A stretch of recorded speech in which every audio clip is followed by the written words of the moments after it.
2025년 5월 29일 목요일 새벽 기도회입니다. 오늘 말씀은 시편 4편의 말씀이 되겠습니다. 시편 4편 오늘 말씀의 제목은 여호와를 의지할지어다. 여호와를 의지할지어다입니다. 여러분, 세상을 살아가는 방법은 하나님을 의지하는 방법 말고는 없습니다. 하나님을 의지한다는 것은 우리가 말씀을 가까이 하고 그 말씀에 따라 사는 것이며, 기도를 통하여 하나님과 소통하고 하나님께 인생을 질문하며 나아가는 것이 하나님을 의지하는 것입니다. 또 우리가 살아가다 보면 마음과 생각이 너무 복잡하고 어려울 때가 많습니다. 이 사람 말, 저 사람 말, 또 우리 눈앞에 보이는 여러 가지 환경이 우리를 무너뜨리고 힘들게 할 때가 너무 많습니다. 그래서 그때 마음과 생각을 지키는 방법도 말씀과 기도로 우리는 지킬 수가 있습니다. 말씀과 기도 외에 다른 것으로 내가 마음을 생각을 지키려고 해보면 더 복잡하고 더 힘든 마음이 우리에게 주어질 것입니다. 그리고 힘이 빠졌을 때에도 우리가 힘을 얻는 방법이 있는 것입니다. 그것이 또 마찬가지로 말씀과 기도라는 사실을 기억하셔야 됩니다. 그럼 이런 원칙을 누가 정했냐? 바로 성경에 기록된 하나님의 말씀이 정해주신 것입니다. 그래서 우리가 이 말씀과 기도의 능력이 얼마나 크고 위대한지, 또 이걸 통하여 우리를 어떻게 세우실지 하나님이 약속하신 것을 붙잡고 우리가 여기에 인생을 드려야 되는 것입니다. 그런데 왜 우리는 방법을 아는데도 안 되냔 말이에요. 말씀과 기도 너무 간단한데, 근데 이 간단한 게 안 되기 때문에 자꾸 인생이 어렵단 말입니다. 그래서 결국 육신의 나약함, 내가 기도할 수 없고 예배 드릴 수 없고 내가 정말 하나님을 바라볼 수 있는 나의 구별된 삶을 드릴 수 없는 내 육신의 나약함이 끝없이 우리를 무너뜨리고 있고요. 또 우리의 의지의 나약함이 초래한 안타까운 일인 것입니다. 여러분, 우리에게는 강한 결단과 강한 의지가 필요하고요. 내 육신의 나약함을 넘어서는 정말 위대한 도전이 필요한 것입니다. 누구든지 다 바쁘고 어렵겠죠. 근데 우리가 그런 날들 속에 매일매일 기도할 수 있는 시간, 근데 그냥 기도하는 시간 말고요. 왜냐?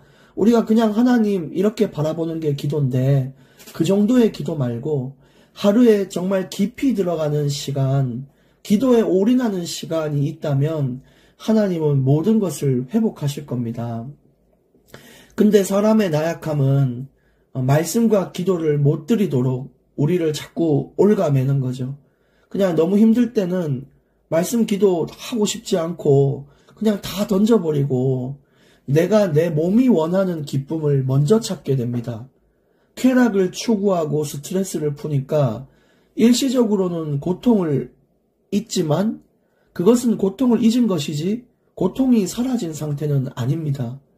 근데 우리는 착각하면서 내가 내 몸이 기쁜 거, 내가 평소에 하던 습관의 기쁨을 따라서 자꾸 가다 보니까 그것이 우리 인생의 구원이다, 우리 인생의 해방구다 이렇게 느끼며 나아가는데 그것이 속고 있는 겁니다.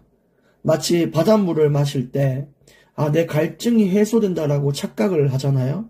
근데 결국은 그 이후에 오는 갈증은 더욱 심하게 우리 삶에 오게 됩니다. 그러니까 우리는 이제 우리 육신의 나약함, 또 우리의 의지의 나약함, 이런 것들을 다 우리가 꺾어버리고 어떻게든 힘들고 어려워도 말씀과 기도의 깊은 은혜를 받을 수 있도록 우리가 몸부림치는 것이 필요합니다. 여러분, 우리가 안 해봐서 그렇지 정말로 기도하면 어떤 일이 일어날까요? 한번 상상해 보시길 바랍니다. 너무너무 힘들고 불가능하다고 여겼던 것도 얼마나 쉽게 해결되고, 뒤돌아보면 아무 문제도 아닌 거였는데 우리가 기도하기 전에는 문제였던 것이 깊은 기도와 말씀 가운데서는 그게 문제가 아니었구나를 찾게 될 수 있을 것입니다. 근데 우리가 정말 오늘처럼 이런 말씀을 들어서 아, 말씀과 기도를 올인하면 사는구나. 이렇게 이야기를 해서 우리가 다 들었지만 정말 예배와 기도에 올인하는 사람들은 극히 드뭅니다. 여러분, 정말 성령께서 우리가 예배 기도에 올인할 때 어떤 능력으로 어떤 인도를 통하여 우리 삶을 역사하는가 보고 싶지 않으십니까? 그래서 우리가 그런 응답을 붙잡고 나아가길 원합니다. 오늘 말씀을 듣고 진짜 문제 가운데 있는 분들이 계시다면, 진짜 또 어떤 도전을 바라보고 있는 사람들이 계시다면, 이제 그냥 단순히 기도하는 수준이 아니라 미친 듯이 기도한다? 라는 수식어가 붙는 길로 들어가면 좋겠습니다. 그게 그렇게 한다고 되겠냐? 또 물어볼 수 있겠죠? 근데 그게 성경의 원리고 영의 원리인 겁니다. 하나님의 말씀이기 때문에 하나님은 약속을 반드시 성취시키는 분이시기 때문에 우리가 그거 붙잡고 살아가면 되는 것입니다. 여러분, 성경을 다 읽어보십시오. 결국은 복잡해 보이고 66권의 방대한 분량으로 보이지만 결국 말씀하는 것은 하나님을 의지하는 것이 진짜 이 평안의 길이다라는 것을 이야기하고 있어요. 그게 인생의 방법이라고 이야기하고 있습니다. 그래서 정말 힘들 때는 오히려 찬양을 크게 부르면서 감사 기도를 드려보십시오. 남들이 봤을 때는 미쳤다고 할 수 있지만 그 미침이 있어야 우리 인생이 바뀔 수 있습니다. 저는 거기에 대한 강한 확신이 이번 주에 정말 강하게 들었고요. 여러분에게도 이 응답이 전해지기를 원합니다. 우리가 할 수 있는 건 기도밖에 없습니다. 어떤 상황에 있든지 어떤 지역에 있든지 우리가 어떤 일을 하고 있든지 무조건 기도하십시오. 저도 그렇게 도전하는 시간이 되겠습니다. 참 궁금해요. 만약에 하루에 우리가 깨어있는 시간, 예를 들어 잠자는 시간 7시간, 8시간을 제외하고 밥 먹는 시간, 이런 일하는 시간을 제외하고 우리가 조금 기도할 수 있는 그런 시간이 있으면 그 시간에 오로지 기도만 했다라면 과연 하나님은 어떤 그 은혜를 보여주실 것인가? 과연 이전과 다른 어떤 놀라운 하나님의 그 평안이 우리에게 올 것인가? 그걸 참 체험하고 싶다, 이런 마음이 들어요. 근데 때로는 어떤 인생의 시간표 속에 그걸 체험할 때가 있지만 그게 지속이 안 되는 것이 참 인간의 나약함이죠. 이제 여러분, 오늘부터 우리가 정말 기도에 올인, 완전 좀 미쳤다 이렇게 할 만큼 하나님이 볼 때도 저 응답 안 주면 안 되겠다. 내가 진짜 삶에 내가 개입해야겠다 라는 것이 하나님께도 전달될 만큼 그렇게 한번 기도해 보기를 원합니다. 아무것도 필요 없고요. 우리에게 가장 필요한 게 뭐라고요? 말씀과 기도입니다. 여러분, 정말 우리가 여기 도전해 보기를 원합니다. 오늘 시편 4편 1절의 말씀은 이렇습니다. 내 의의 하나님이여 내가 부를 때에 응답하소서. 곤란 중에 나를 너그럽게 하셨사오니 내게 은혜를 베푸사 나의 기도를 들으소서. 다윗이 시편 3편의 이야기에 이어서 압살롬의 반역, 자신의 아들이 자기를 죽이려고 하고 나라의 반역을 일으킨 상태, 얼마나 힘들고 어렵겠습니까? 또 도망을 다니면서 이렇게 너무너무 어렵겠죠. 또 개인이 가지고 있는 여러 가지 인생의 문제와 이런 고통들 속에 너무너무 힘든 인생을 사는 시간표였어요. 그런 인생의 시간표를 살고 계신 분들이 있겠죠. 근데 이때 다윗은 무릎을 꿇고 기도를 한 것입니다. 간절한 마음으로 기도를 한 것입니다. 그때 하나님의 평안이 넘칠 줄 믿습니다. 우리가 힘들 때는 정말 주님 앞에 무릎 꿇고 기도하는 인생의 시간이 되기를 원합니다. 2절에 인생들아 어느 때까지 나의 영광을 바꾸어 욕되게 하며 헛된 일을 좋아하고 거짓을 구하려는가. 그래서 이 인생을 돌아볼 때 많은 사람들이 헛된 일을 자꾸 한다는 것입니다. 거짓에 물들고 권력과 성공에 목매이며 우상 숭배하여 하나님보다 더 좋아하는 것을 붙잡고 사는데 완전 욕된 인생을 산다는 것이죠. 여기서 정말 벗어나야 됩니다. 우리는 하나님을 바라보고 하늘의 영광을 바라보고 하늘에 속한 자로서 사는 구별된 거룩한 성도 아닙니까? 우리가 이 땅의 기준을 쫓지 말고 하나님을 의지할 것을 나타내고 있습니다. 하나님, 비록 내가 지금 경제는 이렇고 내 자녀는 이렇게 좀 어려움이 있고 내 남편 또 내 자신이 이런 어려움이 있지만 하나님께 속한 자로 살게 해주셔서 감사하다는 고백이 우리에게 필요해요. 하나님, 이 인생을 감당할 수 있는 능력을 달라고 간절하게 기도하는 그런 시간표가 우리에게 필요합니다. 또 더 나아가서 인생에 어려움이 있을 때 헛된 일로 기쁨을 꾀하려는 그런 마음을 우리가 좀 내려놔야 돼요. 예를 들어 너무너무 힘들 때는 그냥 여행을 가면 좋다더라. 아니면 어디 황토길을 맨발로 걸으면 스트레스 완화에 좋겠구나. 네, 물론 맞거든요. 반드시 하셔야 됩니다. 여러분이 육신에 기뻤던 그것들 중에서 좀 건강한 기쁨 있죠? 예를 들어 마약하다고 기쁘다고 해서 스트레스 받는다고 마약하면 되겠습니까? 안 되잖아요? 건강한 육신의 기쁨이 있잖아요. 여러분의 취미 있지 않습니까? 그걸 반드시 하셔야 되지만 가장 먼저 해야 될 것은 하나님께 정말 간절한 마음으로 기도하는 거.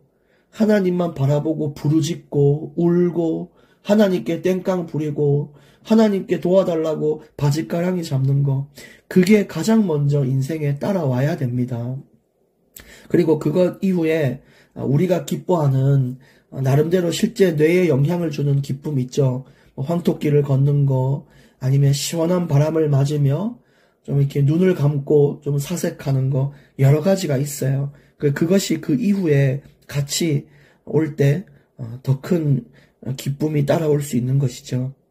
그리고 3절, 여호와께서 자기를 위하여 경건한 자를 택하신 줄 너희가 알지어다. 내가 그를 부를 때에 여호와께서 들으시리로다. 이제 여호와께서는요, 우리를 부른 이유가 바로 경건한 자이기 때문에 부르셨어요.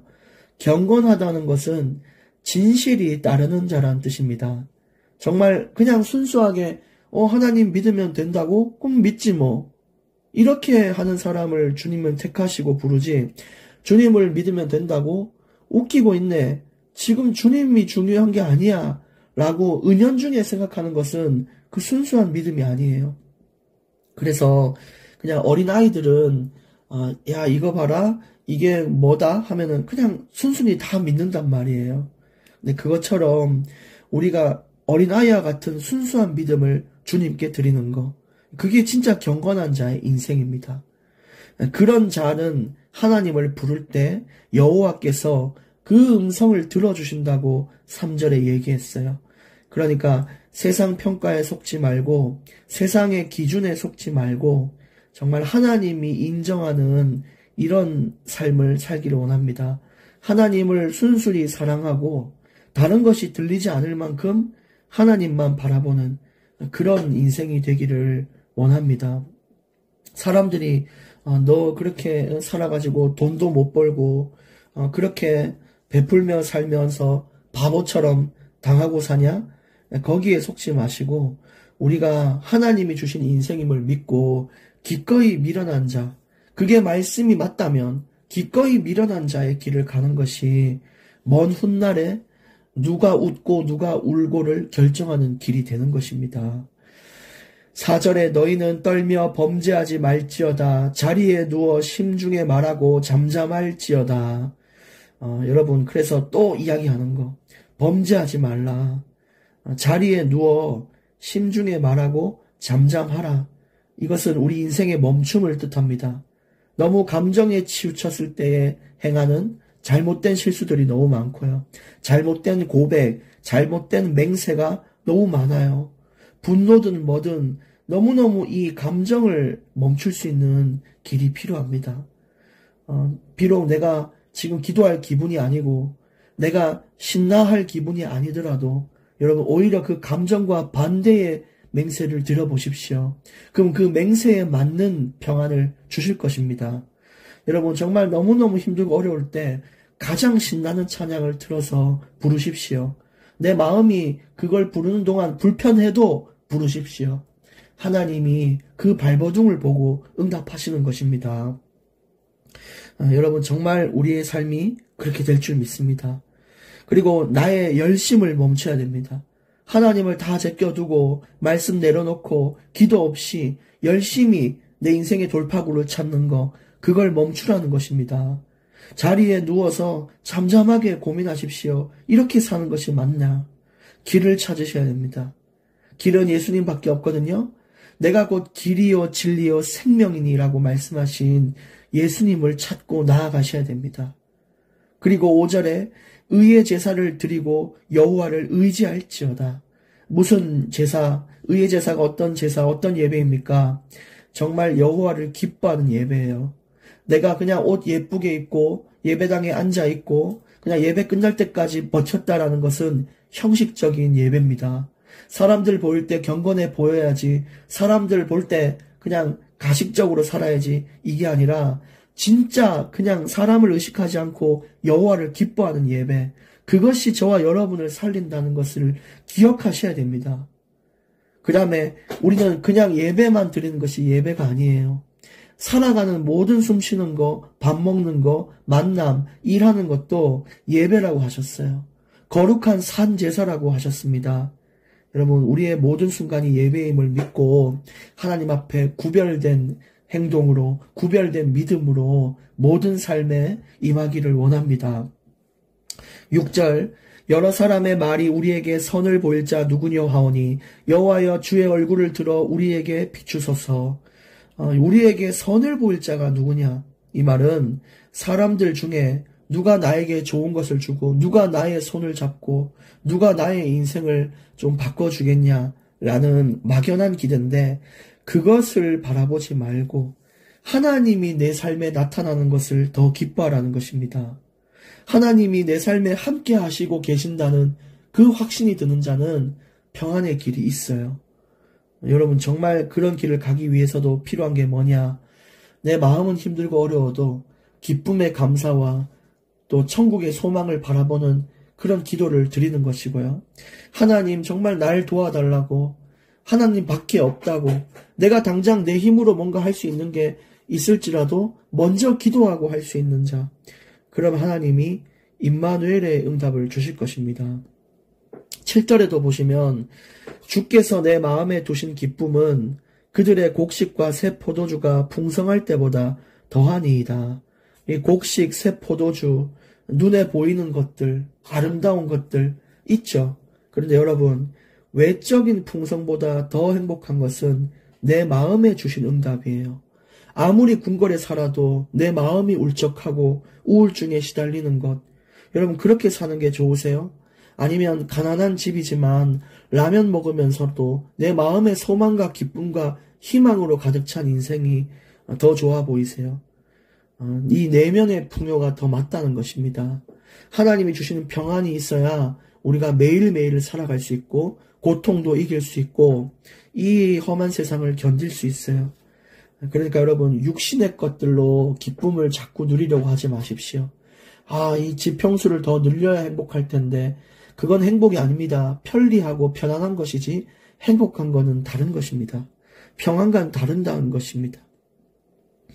8절, 오늘 마지막 구절입니다.